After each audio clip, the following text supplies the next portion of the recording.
여러분 안녕하십니까? 헬로티비 대구 경북 뉴스입니다. 코로나19 상황 속에서 다시 새학기가 시작됐습니다. 지난 2일 대구 경북 지역 초중고등학교도 일제히 개학했는데요. 오랜만에 다시 학교에 간다는 설렘도 크지만 아직은 코로나19로 인한 불안감도 여전합니다. 권미경 기자입니다. 책가방을 맨 학생들이 3-3-5 교문을 들어섭니다. 선생님들은 따뜻한 손인사로 한 명 한 명 맞아줍니다. 거리 두기를 유지하며 발열 확인, 손소독까지 거친 뒤 차례로 교실을 찾아갑니다. 통과. 손소독하고 들어가세요. 2일 대구 경북 지역 초중고등학교가 개학했습니다. 경북에서는 초중고등학교 가운데 약 72%가 전교생 등교 수업을 실시합니다.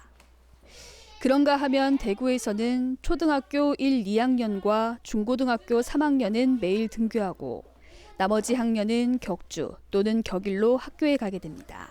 우선 학교에 방역을 전담할 수 있는 요원들을 많이 파견을 했고요. 그다음 초등학교 1, 2학년의 과대 학급에는 2명의 선생님이 담임을 지원할 수 있도록 하고 있습니다. 학부모들은 걱정 반 기대 반입니다. 코로나19가 우려되긴 하지만 원격 수업만으로는 진도를 따라가고 친구를 사귀는데 어려움이 많기 때문입니다. 정도 되죠. 네, 되는데 이제 학교 생활이라는 게 어떤 건지는 또 알아야 하니 조금 조심스럽게 안전하게 보낼 수 있도록 하고 있어요. 코로나19 상황 속에서 다시 시작된 등교 수업. 이를 둘러싸고 여러 기대와 우려가 교차하고 있습니다. 헬로티비 뉴스 권미경입니다. 아스트라제네카에 이어 화이자 백신도 접종이 시작됐습니다. 백신 접종이 속도를 내면서 일상 회복에 대한 기대감도 커지고 있습니다. 박은경 기자입니다. 화이자 백신 접종 대상은 코로나19 환자를 치료하는 의료기관 종사자입니다. 대구의 경우 3,100여 명, 경북은 1,800여 명 정도로 집계됩니다. 오전 9시부터 시작된 접종. 의료진이라고 절차가 다르진 않습니다. 신분 확인과 문진표 작성에 이어 예진까지 모두 꼼꼼하게 거쳐야 합니다. 그 사이 영하 70도 초저온 냉동고에서 꺼내 미리 해동한 백신은 식염수와 섞은 뒤 다시 1회분으로 나눠 준비하고 드디어 첫 접종이 이루어집니다. 이런 순간이 오기를 기다렸지만 오늘이 될 줄은 정말 몰랐습니다. 그런데 하여튼 우리 제만 맞아야 되는 게 아니고 우리 국민들이 다 빨리 맞아가지고 정식이 이루어지는 빨리 생겼으면 좋겠습니다. 요양병원과 요양시설 종사자, 입소자를 대상으로 한 아스트라제네카 백신 접종도 엿새째 계속되고 있습니다. 3일 하루 경북에서 접종을 받은 사람은 3,600여 명으로 누적 접종자는 7,500명을 넘어섰습니다. 1차 접종 대상자 대비 접종률은 33.4%, 경북 전체 인구를 기준으로 했을 때는 0.2%입니다.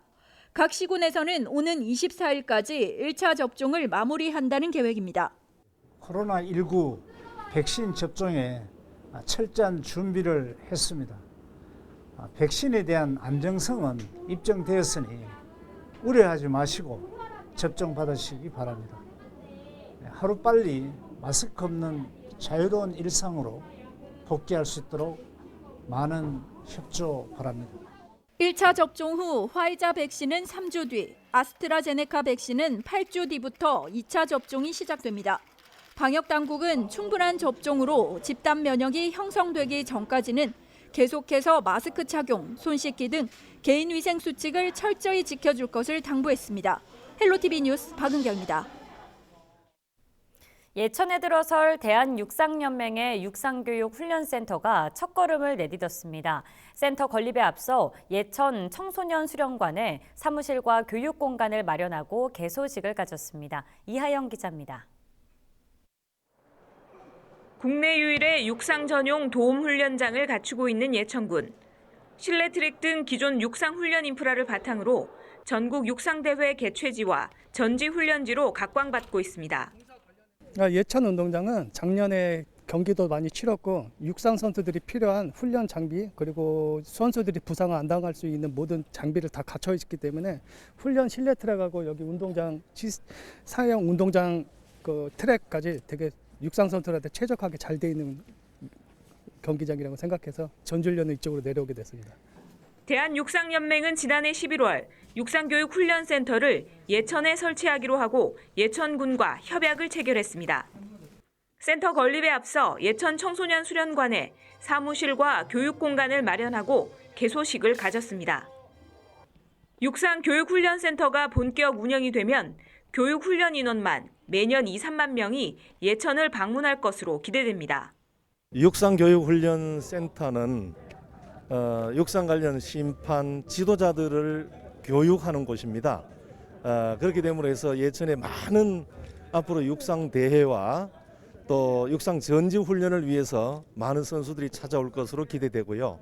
그로 인해서 예천 읍내의 상가의 경기 활성화에 큰 도움이 될 것으로 기대하고 있습니다.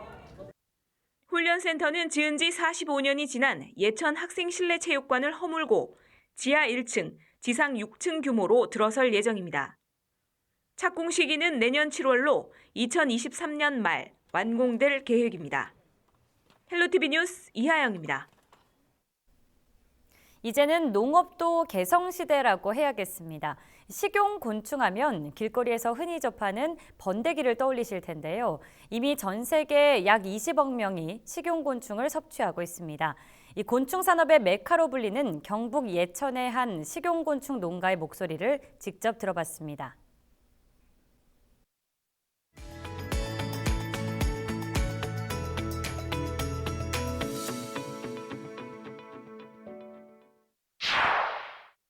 식용곤충을 사가게 된 거는 일단 저자본과 저노동력 그리고 많은 힘이 들지 않게 단위 면적에 비해서 생산량이 많기 때문에 제가 곤충을 선택을 하게 된 것 같습니다.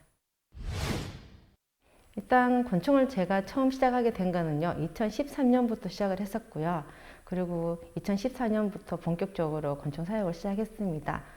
그리고 현재 소득면에 있어서는 초창기에는 번식을 많이 하기 위해서 소득이 없었지만 지금은 기본적인 소득은 형성이 돼서 많은 판매를 하고 있습니다.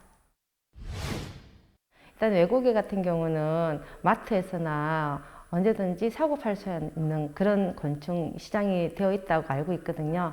아직까지 우리나라는 그런 부분이 없어서 아직까지 해외보다는 조금 부족한 면이 있는 것 같습니다. 일단은 곤충에 대해서는 이렇게 많은 분들이 쉽게 접할 수 있게끔 원형 그대로 해서 만들어져서 나가는 부분이 있고 아니면 분말, 아니면 진액 여러 가지 종류로 해서 곤충 농가들이 많은 제품들을 개발하고 있어서 지금 시중에 많이 나와 있는 제품들이 많습니다. 저희는 예천 같은 경우는 4년에 한 번씩 세계 곤충 바이오 엑스포를 하고 있습니다. 거기에서 이제 홍보를 한다든가 그리고 또 우리 곤충 사용하는 시설이라든가 정말 친환경적으로 무엇을 먹고 자라는지 그런 걸 이제 소비자분들한테 보여드림으로 해서 식용 곤충을 좀 많이 알리지 않았나 그렇게 생각합니다. 식용 곤충은 건강하게 그리고 우리가 단백질 식품을 섭취할 수 있는 훌륭한 완전식품이라고 생각을 하고 있기 때문에 앞으로 식용곤충에 대한 전망은 엄청 좋을 거라고 생각을 하고 있습니다. 곤충 그러면 거리감 없이 누구든지 쉽게 접할 수 있고 드실 수 있는 건강한 식품으로 이렇게 자리를 잡았으면 좋겠습니다.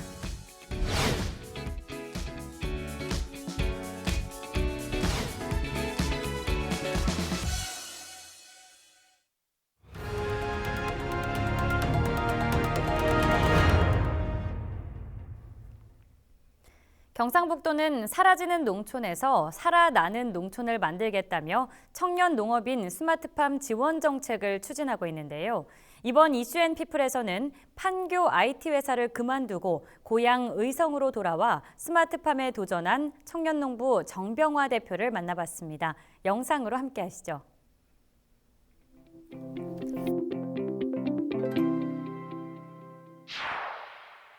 판교에서 이제 인베디드 개발자로 5년 동안 근무를 하고 현재는 스마트팜 딸기 농사를 짓고 있는 36세 정병호라고 합니다.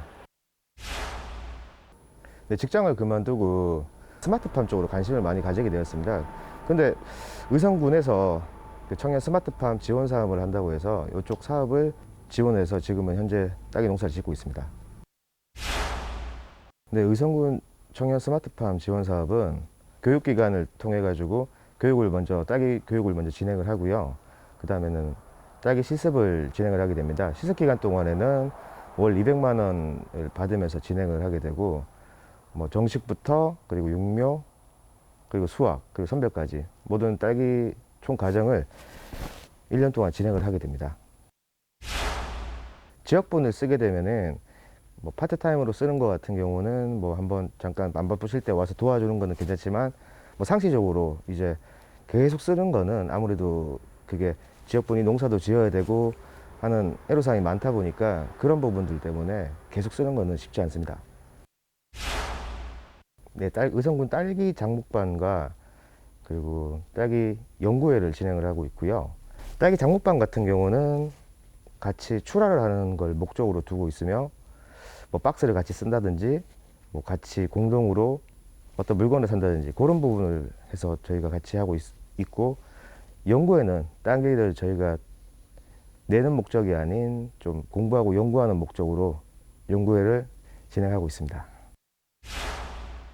네, 이 사업이 그 3억 5천 사업으로 650평이 기준입니다. 650평이 기준이다 보니까 현실적으로는 이 벨로용 원신을 짓는데 그 보조금 1억 5천 그리고 개인 융자 2억으로는 좀 금액이 좀 많이 모자라는 편이고요. 그리고 운영 자금 부분도 사실은 좀 필요한 부분이긴 한데 저희 사업에는 좀 빠져 있기도 합니다.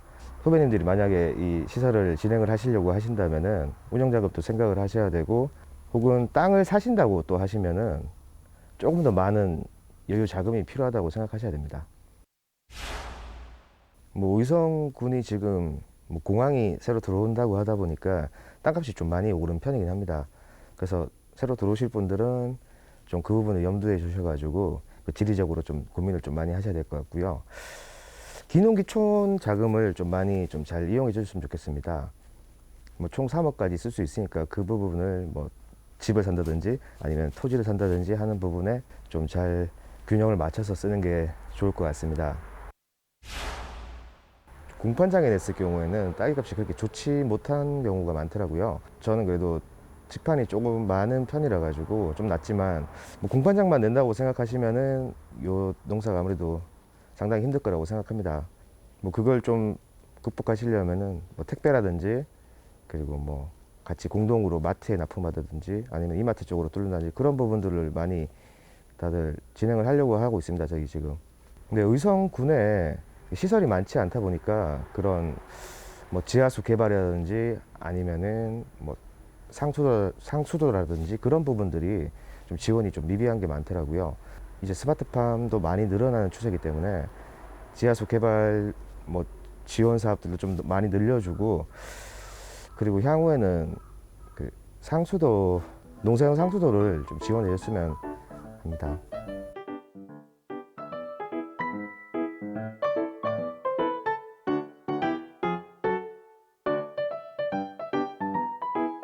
네, 지금 뭐 꽃젓가를 좀 진행을 하고 있고요. 그리고 좀 많이 익은 것들은 수확을 좀 하고 있습니다. 지금 보시면은 뭐 꽃잎이 좀 묻어 있는 것도 있고, 그리고 딸기가 잘 익은 것도 있지만 아직 이런 거는 덜 익은 상태고요. 딸기를 좀 사실 때 보시면은 꽃잎이 이렇게 뒤로 말린 것들이 좀 당이 좀 많이 차갖고 말린 거다 보니까 이런 딸기가 좀 맛있는 딸기라고 보셔야 됩니다. 근데 이 닭발 같은 꽃대는 이제 다 이제 꽃을 다 제거한 거라 가지고 이 닭발을 제거를 해줘야 됩니다. 제거를 안 하면 어떻게 될까요? 근데 이쪽으로 영양분이 이쪽으로 가다 보니까 아무래도 지금 달려 있는 딸기가 좀 더 작아질 수도 있고 뭐 덜 달 수도 있죠. 보통은 딸기를 저희가 씨가 다 익은 거를 다 익었다고 보고 따거든요. 근데 씨가 다 익었으면은 안 따면은 뭐 하루 이틀 있으면은 또 완숙이 되고 하면 물러질 수 있기 때문에 좀 빨리 따주는 게 좋습니다. 딸기가 당연히 색깔도 중요하지만 광택이 좀 나야 됩니다. 광택이 좀 나는 딸기들이 싱싱하고 맛있는 딸기라고 보셔야 됩니다. 꽃잎은 이제 당연히 뒤집어져야 되고요. 이렇게 완전 헷가닥 뒤집어진 게 맛있는 닭입니다.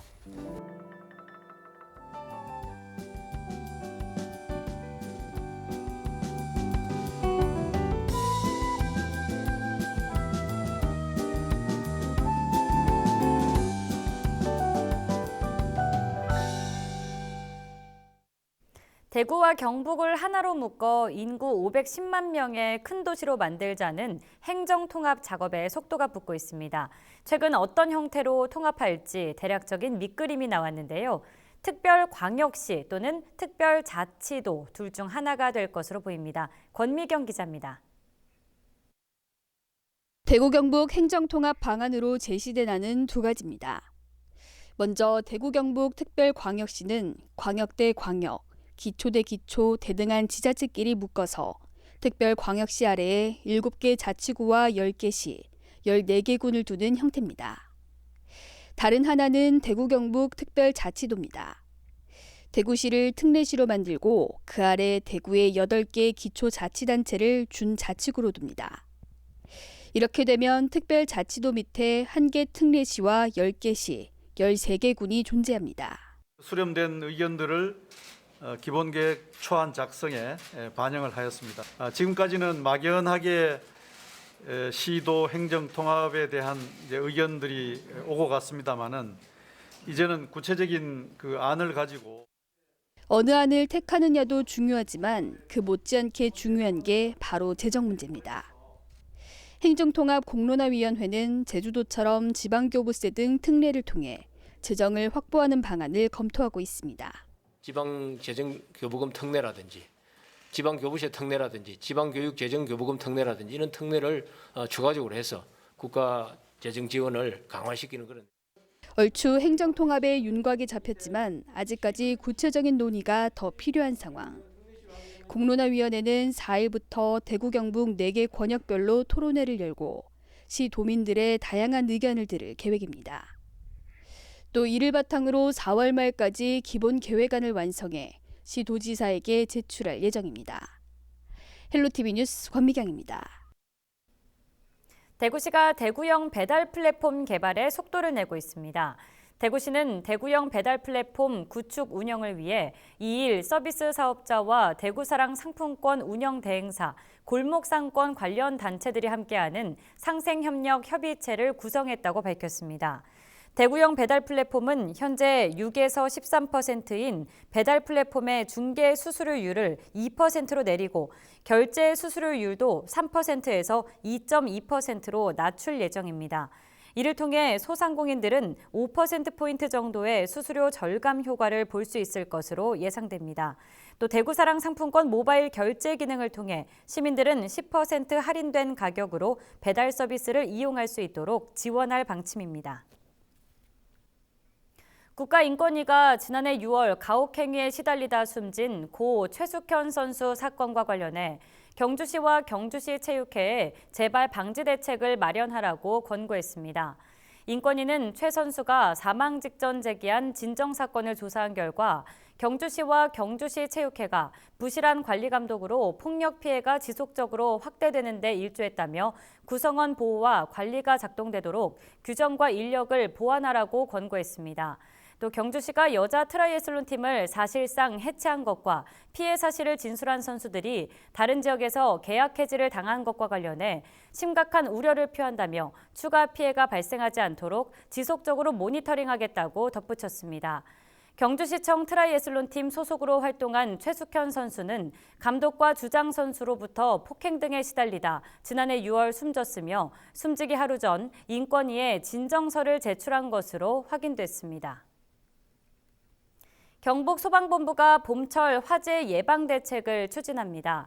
소방본부는 취약 대상과 건축물 화재 안전관리, 산림 화재 대비 대응 태세 확립 등 6개 분야로 나눠 사업을 진행합니다. 특히 주거시설 인명피해를 줄이기 위해 올해를 주택용 화재 경보기 설치 집중의 해로 지정하고 적극적인 홍보를 추진할 계획입니다. 뉴스를 마칩니다. 고맙습니다.